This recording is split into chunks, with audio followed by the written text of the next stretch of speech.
ఒక చిన్న బడ్డీ కొట్టు పెట్టుకుంటూ విధ్వంసం టిఫిన్ కొట్టు పెట్టుకుని అనుకున్న వాడిని ఆ షాపులు చూడండి ఎంత విధ్వంసం.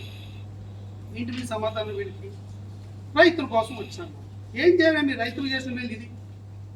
అక్కడ ఉండే బేళ్లు తొక్కేసి బేళ్లను మొత్తం విధ్వంసం చేసేసి మొత్తం సర్వనాశనం చేసేసి రైతులు కంట నీరు.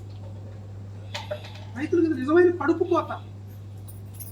పంట అమ్మేటప్పుడు ₹1 తగ్గినా రైతు కొంత తట్టుకోగలుగుతాడే, కానీ పంటని విధ్వంసం చేస్తే రైతు గుండె తరిగిపోతుంది. సిగ్గుందా మీకు? బుద్ధి జ్ఞానం ఉందా వెదవల్లారా? రైతు కష్టపడి ఆయకాలం కష్టపడి పనిచేసి పండించిన పంటని మీరు ఇలాగ విధ్వంసం చేసి తొక్కేస్తారు. సిగ్గుందా మీకు అసలు? ఎందుకు వచ్చారు మీరు? రైతులకు ఏదో మేము ఎరగదీసి పొడిచేస్తాం, రైతుల జీవితాలు మార్చేస్తాం, మీకోసం పోరాటం చేస్తాం. చేయండి పోరాటం. అసెంబ్లీ ఉంది కదా, అసెంబ్లీలో ఎక్కడికి వెళ్ళిపోయారు మీరు? ఎందుకు అసెంబ్లీకి రారు? ఎందుకు అసెంబ్లీకి వచ్చి ప్రస్తావించండి, మాట్లాడదాం. మీరు అసెంబ్లీకి వచ్చే దమ్ము కనుక మీకుంటే మేము సిద్ధంగా ఉన్నాం.